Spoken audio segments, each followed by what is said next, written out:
If you've never had your life torn apart by someone while they casually reached for the butter at dinner, count yourself lucky. My name's Ryan. Not Rick, not Ron, Ryan. People get it wrong all the time, but she never did. That was one of the first things that hooked me. She said it right, like she saw me in a way nobody else did. And somehow, that felt like enough back then. But there's this one night I can't shake. No matter how many times I try to forget, it plays on a loop. A dinner. Just dinner, supposedly. With her family again. We'd driven 5 hours out to her mom's place in this foggy little town called Glen Harbor, the kind of place where people still use the Facebook and think it's cutting edge. Her family was everything mine wasn't: polite, composed, careful with their words like they were handing over antique china. So when she laughed, not just a giggle but that kind of laugh that comes from deep inside, like she's hiding something delicious, the whole room turned to look at her. And then she said it. The sentence that shattered everything. I stood up and walked out, but the real damage had started way before that night.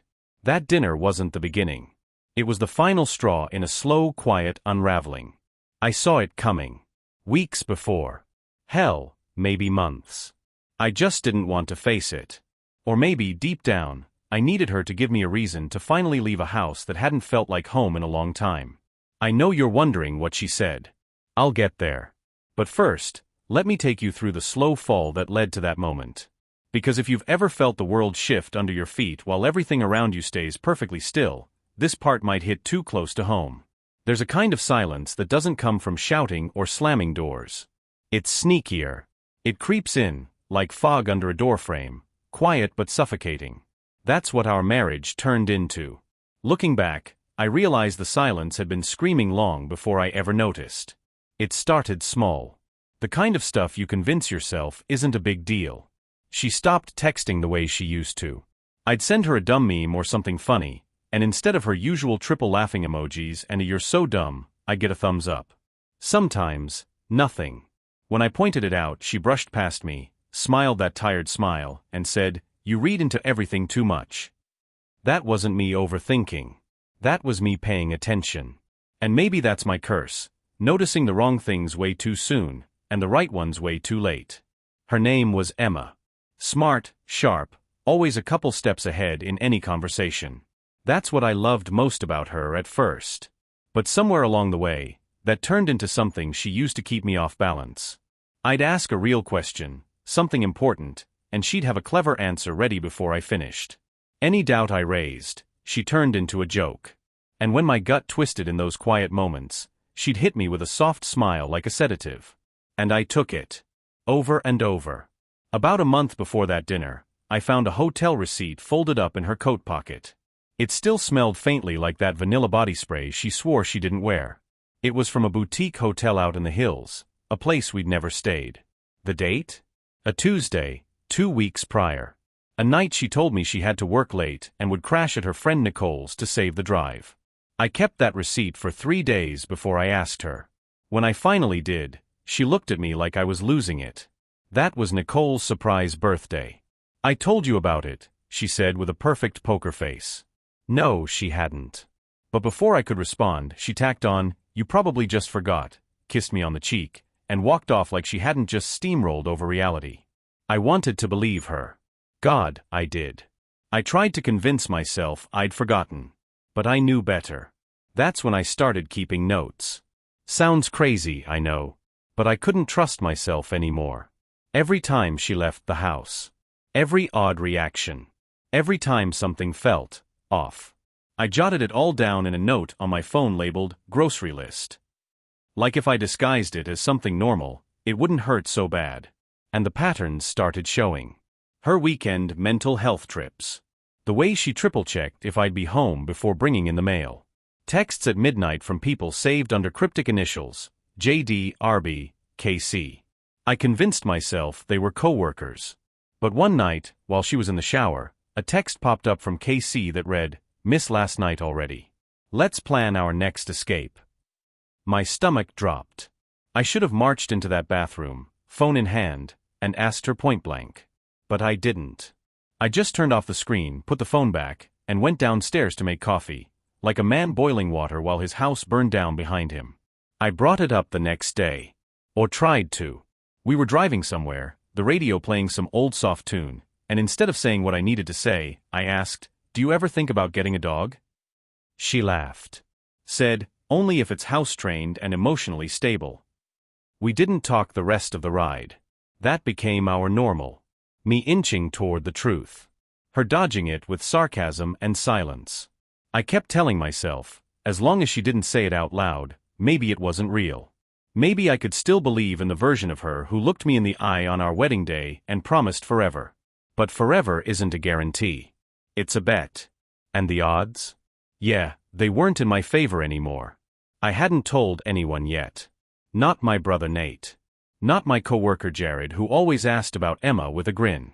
Not even my old therapist. I'd stopped going months before because I couldn't handle one more, and how did that make you feel?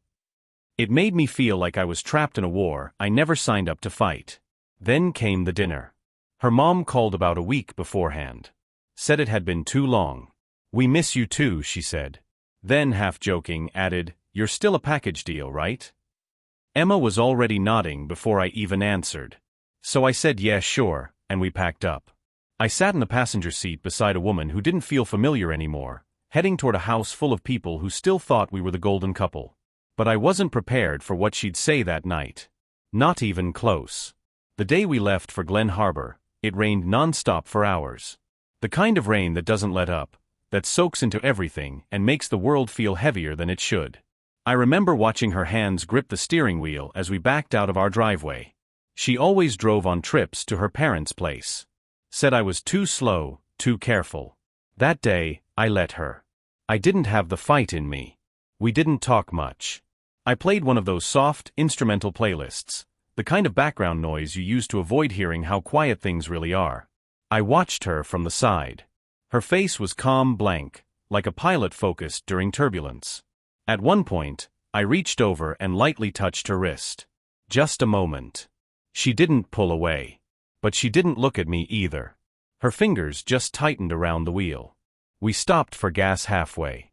I went inside and picked up a bottle of water, a trail mix, and a pack of that gum she used to love. I stood there for a while, gum in hand, and realized I didn't even know if she liked mint anymore.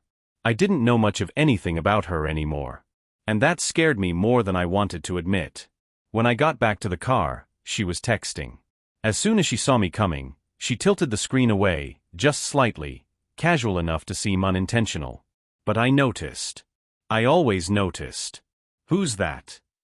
I asked, trying to sound laid back. "Allison," she said, barely missing a beat. "Asking what I'm wearing tonight. You know how she is." But I did know Allison. She didn't care about dresses or dinner outfits. Half the time, she couldn't even remember what day of the week it was. I nodded. Didn't press. Just let the lie hang in the air between us like steam off a cup of coffee no one planned to drink. We pulled up to her parents' lake house just after 6. The sky was dark, porch light glowing like something out of a postcard. Her mom opened the door before we knocked, arms outstretched, sweeping Emma into a hug and then pulling me in two. Her dad was in the kitchen, humming, burning something on the stove as usual. That house always smelled like cinnamon and wood smoke. Nostalgic in a way that didn't quite belong to me. Emma slipped into daughter mode instantly. She laughed in the right places, complimented her mom's earrings, offered to help set the table. It was like watching a performance, a polished, well-rehearsed role. And me? I was just an extra, sitting in a scene I never auditioned for. Dinner was loud, full of wine and family stories flung across the table like stray tennis balls. Her Uncle Mark cracked jokes. Her cousin snuck cookies before dessert. I smiled, nodded, played my part. But every few seconds, I glanced at Emma. She wasn't glowing because she was happy. It was control. She knew exactly what she was doing. At one point, her dad raised his glass. "To family," he said, "and to Emma and Ryan, 5 years strong." Polite clapping followed. I raised my glass, trying to smile. Emma leaned in close and whispered, "Still going strong." "Huh," I said. Her voice was coated in something cold. That tone. That sharp edge I'd learned to dread, like she was in on a joke and I was the punchline. And then came the pie. Her mom's lemon meringue. Always the finale. We lingered at the table, coffee in hand, small talk humming like static. Emma sat back in her chair, stirring her coffee, her spoon clinking softly against the ceramic. I watched her lips curl into a faint smirk. That was the moment. She dropped it so gently that for a second, I wasn't even sure I heard her right. "You know," she said casually, "sometimes I wonder what life would have been like if I'd picked someone a little less safe." Just like that. The whole table went quiet. Not for long. Just long enough. Her cousin let out a half-laugh, probably thought it was harmless. Her dad chuckled awkwardly and said her name like she was being silly. But I saw her eyes. They were locked on mine. And she didn't flinch. She wanted me to hear it. She wanted me to feel it. And I did. Oh God, I did. Not because it was loud or cruel, but because of what it meant coming from her, in that house, surrounded by those people. It wasn't just a comment. It was a reveal. A crack in the mask she didn't care to hide anymore. I stood up slowly. No outburst. No scene. Just the scrape of my chair against the hardwood floor. Emma's smirk slipped, just for a second. "Ryan?" her mom asked. "Where are you going?" I didn't answer. I walked past the kitchen, grabbed my coat from the rack, and stepped outside. The rain had stopped. The silence out there felt cleaner than anything I'd felt in that house. I didn't look back. I just kept walking. No one followed me. Not that night. Not for a long, long time. The cold hit me hard. Not the kind that makes your teeth chatter. No, this was deeper. It didn't sting, it settled. Sank into my bones. Anchored me. Like the weather itself wanted to keep me moving forward and not looking back. My shoes crunched along the gravel path that led to the lake behind her parents' place. I didn't know where I was heading. Not really. I didn't have a plan or even my wallet. What I did have was the heavy clarity that comes right after someone shows you exactly who they are. I passed the old shed where her dad kept his fishing gear. Walked by the neatly trimmed bushes her mom treated like pets. Kept going until the glow of the house disappeared behind the trees. All I could hear then was the faint ripple of the lake and the wind whispering through pine branches. There was a bench by the water. I sat on it. The wood was damp. I didn't care. I stared at the lake. Moonlight skimmed across the surface, made the water look like it was breathing. My hands were shaking, not from cold but from something deeper, something more final. I think a part of me expected her to come after me. To follow, to say something, anything. Even a wait. But she didn't. And the thing is, I knew she wouldn't. Deep down, I'd known for a while. She'd been leaving me in pieces for months. That night? That was just the first time I chose to leave, before there was nothing left of me. Her words kept echoing in my head. Someone a little less safe. What did that even mean? Was I too predictable? Too boring? Too stable? Was I the guy she chose because he wouldn't cheat, wouldn't lie, wouldn't leave, until she gave him no choice?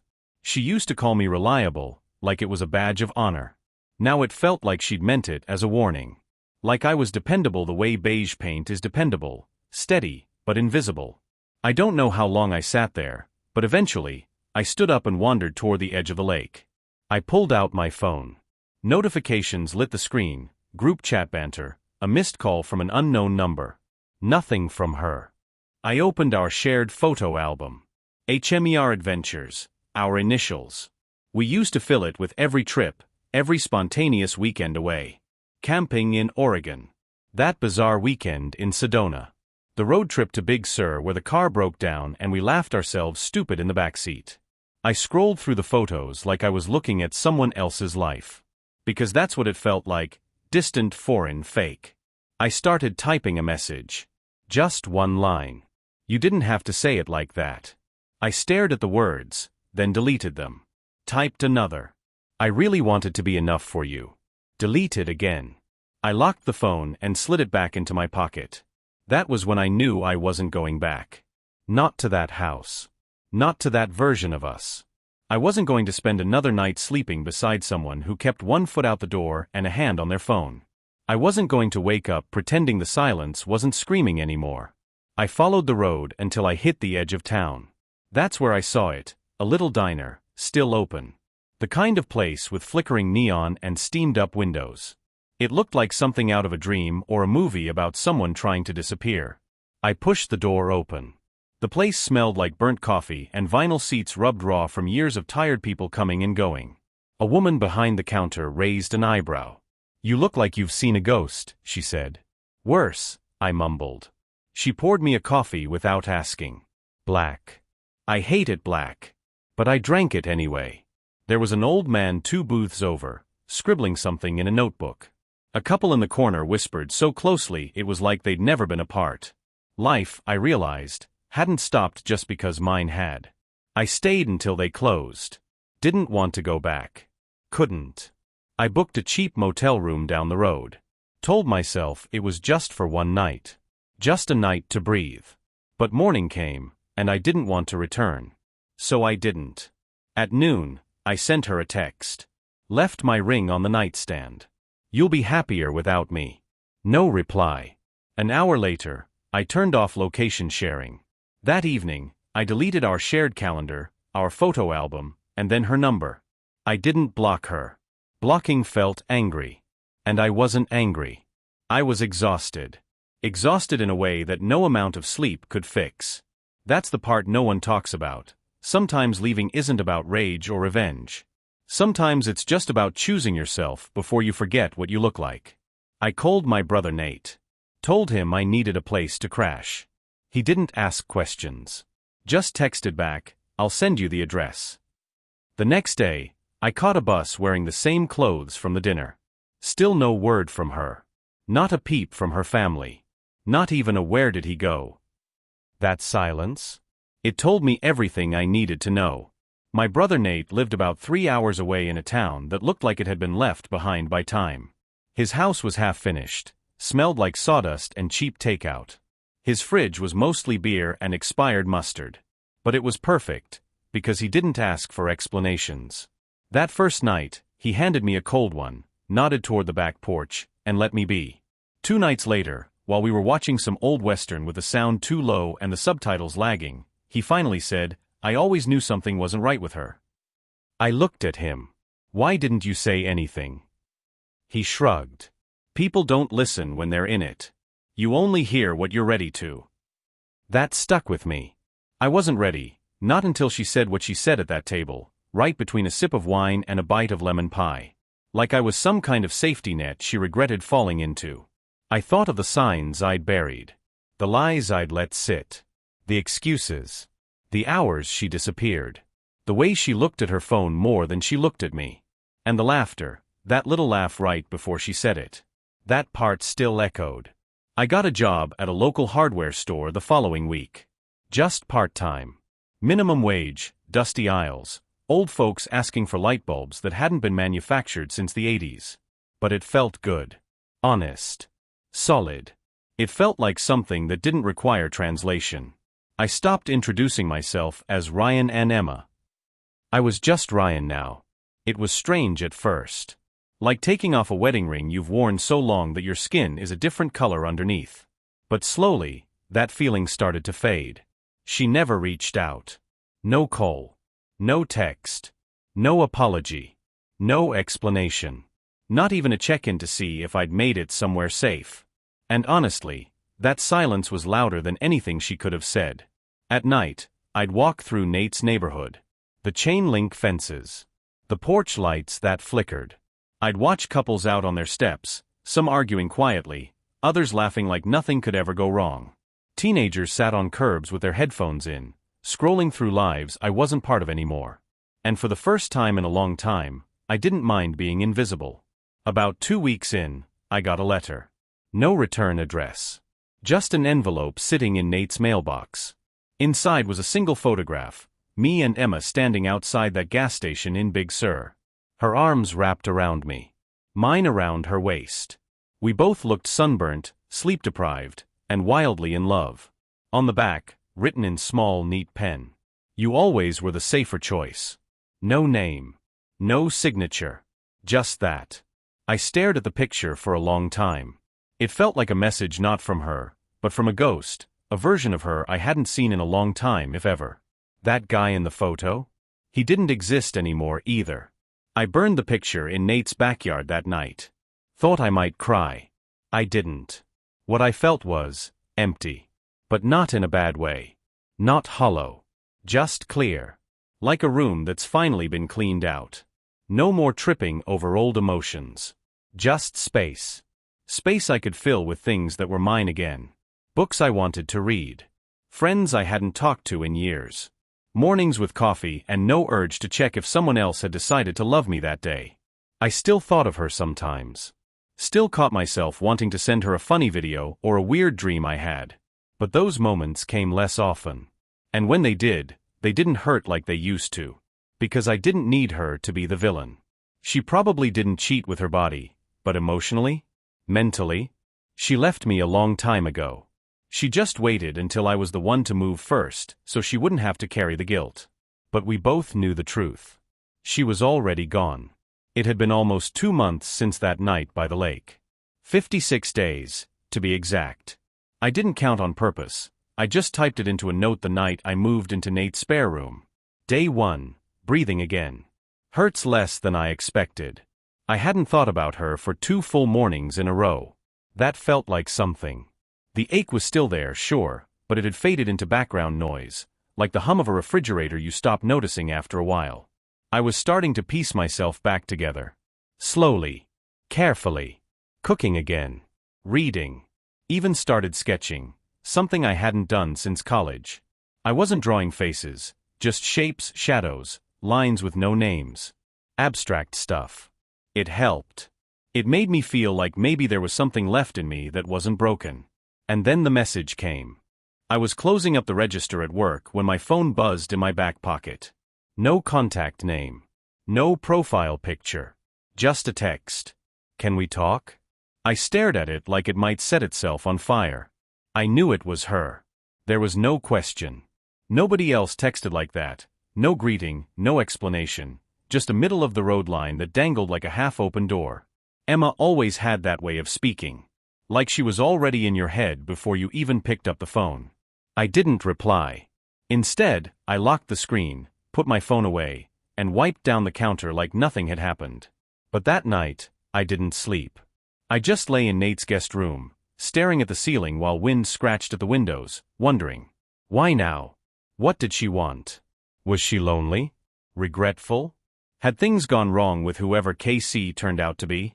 And the worst part, the part one hated myself for, was that a tiny, almost broken part of me wanted to know. 3 days passed.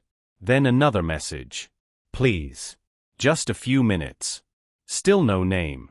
Still that soft, calculated tone, like she was holding an apology just out of reach but couldn't quite say it. I didn't tell Nate. He would have just shaken his head and reminded me who she was now. Not the Emma from Big Sur, but the one who said someone less safe while passing mashed potatoes at a family dinner. But I couldn't help myself. I typed back 2 words. What for? She replied instantly, like she'd been watching her phone the whole time. I owe you an explanation. An explanation. As if anything she said now could fill the space between what we had and what she ripped apart with a single sentence. Still, I said yes. We agreed to meet 2 days later. Neutral ground, a public park near the edge of the city, far enough from her world and mine. It was late spring. The kind of day where the sky feels unnaturally clear and birds won't shut up and everything in the air feels like a second chance. I got there early. She showed up 10 minutes late, wearing the same coat she'd worn that night at her parents' house. I didn't stand up. Didn't smile. Just looked at her. She looked different. Not dramatically. Same messy knot in her hair. Same worn boots. Same subtle perfume that smelled like something from another life. But something behind her eyes had shifted. The sharpness was gone. She looked tired. Not just physically, like someone who'd finally run out of spin. Hi, she said softly. Hey. She sat beside me, careful not to let our shoulders touch. Silence stretched out between us. Wind rustled the leaves. She cleared her throat twice before saying anything. I didn't think you'd actually come. Neither did I. She nodded, glanced down at her hands. She wasn't wearing her ring. Mine, of course, had been left behind weeks ago. Her eyes flicked to my bare hand. Her lips tightened, just barely. I didn't mean it like that, she finally said. That sentence. The one I'd expected. Feared. Rehearsed answers to. I was frustrated, she went on. I didn't think anyone would take it seriously. They didn't, I said. But I did. She looked at me then. Really looked. And for a second, I almost believed she regretted it. Our marriage wasn't perfect, she said. No, I replied. It wasn't. But I never stopped loving you, she added. And here's the strange part, I didn't feel relief. Or sadness. Or hope. I felt pity. Because I could see she meant it. Or at least wanted to believe she did. But love doesn't sound like laughter before a knife. It doesn't feel like being someone's backup plan. And it sure as hell doesn't look like silence and emotional landmines. You didn't love me, I said. You loved the way I made your life easier. You loved not being alone. She looked like I'd slapped her. But she didn't deny it. I didn't think you'd leave, she whispered. That's what you were counting on. We sat there in silence again. She didn't ask me to come back. She didn't beg. I think we both knew it was too late for that. I'm not here to fix anything, she finally said. I needed to see what regret looks like when it's not mine. And that broke something in me. Not because it was cruel, but because it was honest. She needed to see that I hurt, that I still bled when cut, that I hadn't just vanished into thin air, but I wasn't bleeding anymore. I was healing, and healing meant knowing when to walk away, not out of pain but peace. So I stood up. She stayed sitting. Take care of yourself, Emma, I said. Then I turned and walked away. This time not because I was broken, but because I was finally whole. The strange thing about closure? No one ever tells you how quiet it is. No dramatic music. No thunder rolling overhead. No final text or grand gesture. Just silence. Just you, standing alone after walking away from someone who once held the shape of your entire future, and realizing, the sky didn't fall. The world didn't stop. Your heart didn't explode. You're still here. That's what it felt like when I left that park bench behind. I walked the 2 miles back to the bus station without looking over my shoulder. I didn't check my phone. I didn't wonder if she messaged. And when she didn't, I didn't care. Nate picked me up that night with a brown paper bag full of takeout on the passenger seat. They forgot your soy sauce, he said. That was it. No questions. No dramatics. Just a moment that felt more like family than anything I'd felt in years. We ate on the porch. Quiet.